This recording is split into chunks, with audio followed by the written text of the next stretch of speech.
What's going on, everybody? I'm Johnny Brook. Welcome back to another Crafted Workshop video, and welcome back to my kitchen. So this is the last video in this kitchen remodel series, which has been sponsored by Lowe's. Big shout out to them for sponsoring this whole series. And the last major project to do in this kitchen was to get this glass subway tile backsplash installed. I made plenty of mistakes. I'm a total tile newbie, so if you guys are new to tile work as well, hopefully you'll get something out of this video just by watching the mistakes I made. And I guess with all that said, let's go ahead and get started with the video. The tile I ended up picking was a glass subway tile, so the first thing I needed to do was swap the blade on my tile saw over to a glass cutting blade.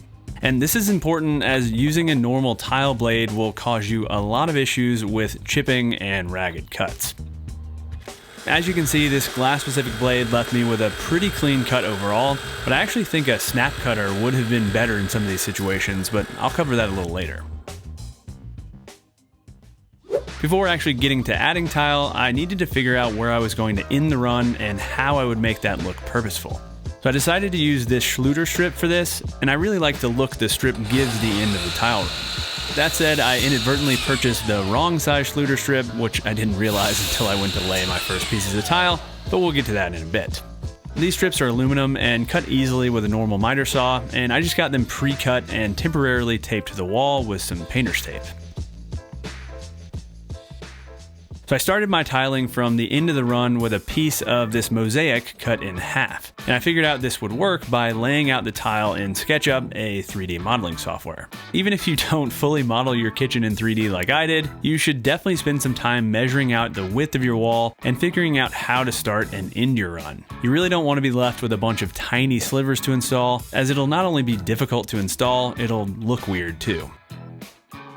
Anyway, of course, the first piece of tile to lay intersected with an outlet, so I needed to notch out a few of the subway tiles to fit around the outlet. And this was actually a pretty easy process on this particular piece, as I could just make the rip cut with the wet saw and then use a pair of glass tile nippers to cross-cut the piece.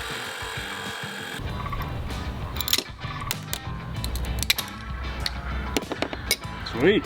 This did get a little more tricky later on when the outlets fell in the middle of the mosaic, but we'll get to that. With the first piece dry fit, I could dry fit the piece for the second row, which is just one of these mosaic pieces cut in half horizontally. I just cut through the mesh with a utility knife, and this is when I realized these tiles were actually a little short for a standard 18-inch wall area between the countertop and cabinet. And that's even with me using 3/16-inch spacers below the tiles. After dry fitting, I cut down that vertical schluter strip, repositioned the horizontal strip, and after confirming that everything was spaced evenly, I could continue dry fitting more tile.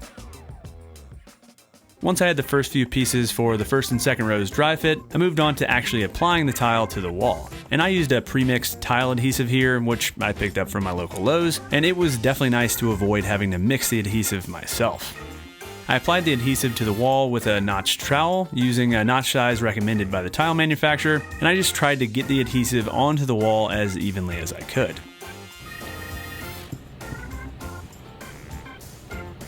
And this is only my second tile project ever and my first tile backsplash, so using a trowel still feels really awkward to me, but I think I managed to do a decent job. I did have a lot of issues with excess adhesive squeezing out between the tiles, and I really should have focused more on cleaning up this excess as I was applying the tiles. And if you've got any tips on avoiding this squeeze out, I'd love to hear them in the comments below. So in this shot, you can see how the schluter strip I used was too tall for the tile, as it kind of sticks up above the surface of the finished tile. I'm not really sure how I got this wrong, as I checked this with this exact tile in store, but just know that these strips are available in shorter depths if you're using thinner tile like I am. Again, I used 3/16-inch spacers below the tiles, and this left room for me to add a color-matched caulk after grouting later. And you don't want your tile to be installed right on top of your countertop, as otherwise there won't be room for seasonal movement, and it would cause the grout there to crack later on. Also, I installed my cabinets and countertops myself with a line laser, so I knew they were perfectly flat and level, but you might need to account for inconsistencies in your countertop by either adding more spacers or actually scribing your tile to fit. Anyway, I just kept working my way down the wall, adding spacers between the sections of mosaic pieces, and also anywhere the mesh backing wasn't keeping the tiles aligned. In retrospect, I should have bought another bag of spacers and used them in way more places, as I did end up with a few uneven joints in the finished backsplash, and that was just because the mesh backing didn't actually do as good of a job keeping the spacing consistent as I'd hoped, and more spacers definitely would have helped with this. Also, you'll notice a sanding block sitting on the counter, and one thing I forgot to show on camera was scuff sanding the wall prior to starting applying tile. And this just helps to remove any grease and grime that's built up over the years, and will help the tile adhere more consistently to the drywall. I also added another schluter strip to the top edge of the tile on the left side of the sink, just to match the strip on the right side. I called it quits for day one after finishing this first wall, since I didn't start till about midday, and before getting started on the second wall the following day, I needed to remove the spacers. And I found that a pair of needle nose pliers worked great for this, and you can see some of that squeeze out I was mentioning here. I'm still not sure how to go about adding the spacers and removing the squeeze out without making a huge mess, but again, any tips would be appreciated. So the second wall was really just more of the same for the most part, except that I had to run tile a little higher in the area above the cooktop. I also really struggled with the outlet locations on this wall, as they all seemed to fall right in the middle of one of my mosaic sheets, and I ended up trying to cut around them, which was extremely difficult, and I ended up breaking some of the pieces with the tile nippers, and I'd recommend you just cut up the sheets by cutting the mesh backing in areas like this to save yourself some hassle. Also, I mentioned that I think a snap cutter might have been better than a wet saw in some of these situations, and I'm specifically talking about anywhere where you need to cross-cut an entire mosaic section, like where the tile met the walls or cabinets. The glass tile really had a tendency to chip out right at the end of a cut when using the wet saw, which you can see in a few spots in the final install, and I think a snap cutter would have worked better in this scenario. And snap cutters are also much cheaper than wet saws, which is a bonus. Anyway, with that, the tile was up, so I'd let the adhesive dry overnight, and then I could get to grouting the next day. First though, I needed to deal with all of that squeeze out that I mentioned, and unfortunately, since this adhesive is white and the grout I used was gray, any remaining adhesive would be super obvious in the finished backsplash. So I spent a lot of time and used a lot of elbow grease trying to remove the excess adhesive here. I used a 5-in-1 tool to scrape out any large chunks, and then came back with a grout pad to remove any of the adhesive on the surface of the tiles. I actually waited a few days between installing the tile and doing this, and I really should have done it the next day, as this adhesive was much harder to remove after curing this long. And this was quite the workout, and I was totally shot by the time I got the grout added by the end of this day. With the joints as clean as they were going to get, I could get to grouting, and I used a pre-mixed grout here, which I also picked up at Lowe's. Now, I'm not sure how it could really be avoided, but I felt like I made an unbelievable mess during this process, and I think more grout ended up on the counters than in between the tile. Thankfully, I put down trash bags and painter's tape before starting this process, and they made cleanup pretty easy, but I guess I just need some more grouting practice. So the basic process when grouting is to pack the grout into the joints using a rubber grout float, pushing the grout in from multiple sides just to make sure there aren't any voids left in the joints. After filling the joints, I scraped off most of the excess grout with the float and then just continued working down the wall. So this particular grout, which I also used in our laundry room, dries really quickly, so I made sure to come back with a sponge and remove the excess grout before too long. And when doing this, it's important not to use too much pressure, as you don't want to remove too much grout from the joints, and the sponge should also just be damp, not dripping wet, as otherwise it can actually lift the color from the grout. I just continued working my way around the kitchen, doing my best to avoid filling the gap between the counter and tile with grout until all the joints were filled, and then I could clean up the huge mess I made. And I should mention that while I really love the look of this contrasting grout, it also definitely highlights any uneven spaces between my tiles. So you might want to take that into consideration if you're new at tile work like I am. After about an hour, the grout had dried enough to come back and wipe away any haze left on the surface of the tile, of which there was plenty in my case. One thing I found out after grouting is that the manufacturer of this particular grout recommends changing out the water for your sponge frequently when applying the grout, which is something I didn't do. And I think this would have really helped cut down on the haze drastically, but it wasn't too hard to remove with a little bit of elbow grease and a damp sponge.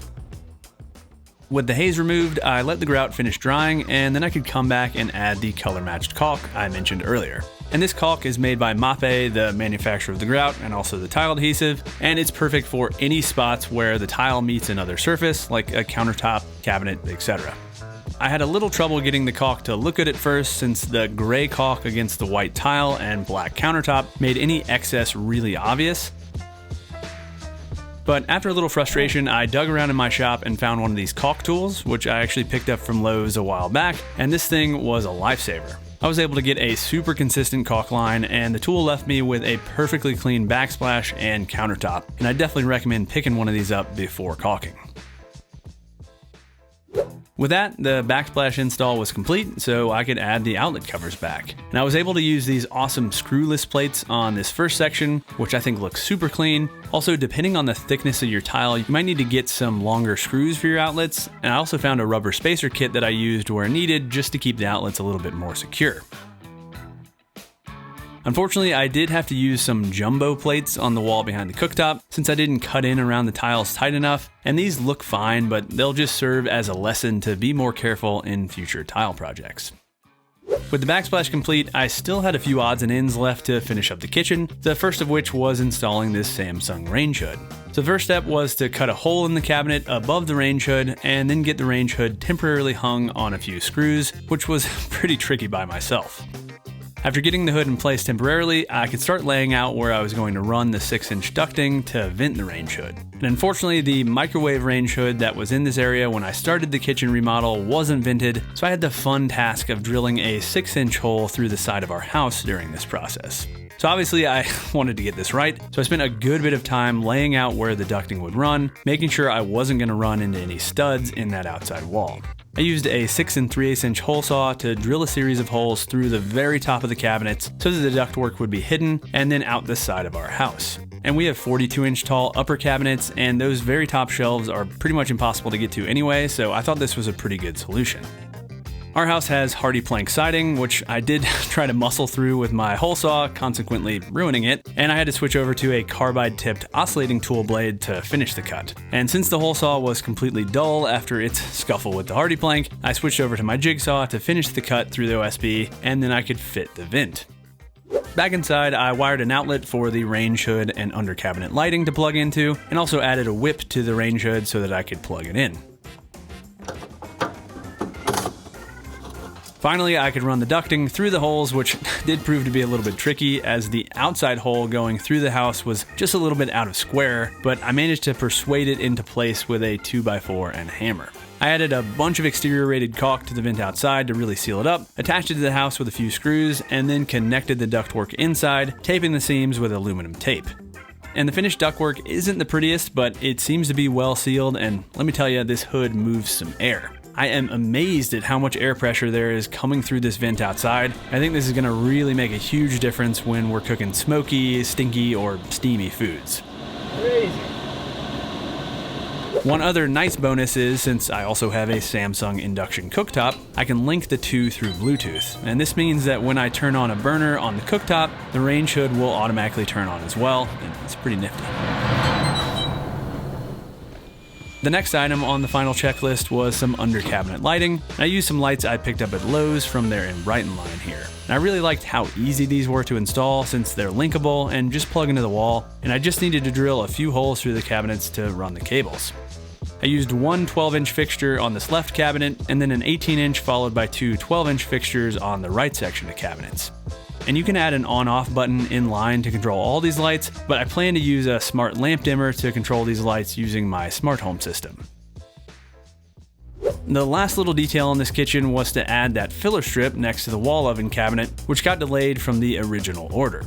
Adding a filler strip here was a little tricky as the face frame on the wall oven cabinet was too wide to run a screw through.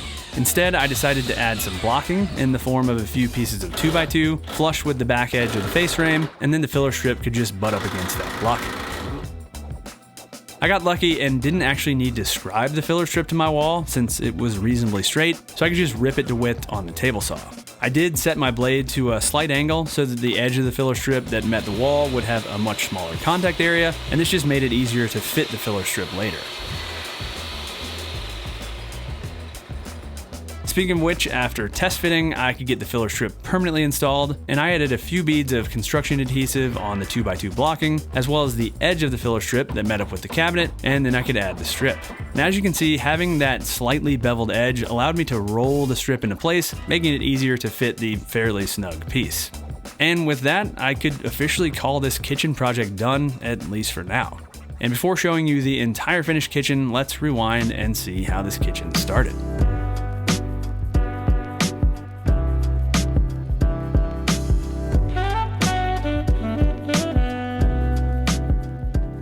All right, hopefully you guys enjoyed this video and hopefully this entire series. So if you missed any of the other videos in this kitchen remodel series, I will link to the playlist in case you want to check that out. Also, of course, all of the tools and materials I used, all of which were from Lowe's, will be linked down in the video description below in case you want to try to tackle something like this for yourself. And last, if it's your first time here, why not go ahead and get subscribed, ring that little notification bell, and check out this other video that YouTube thinks you'll enjoy. All right, thanks for watching, everybody. Thanks for sticking around for this whole kitchen remodel series, and until next week, happy building.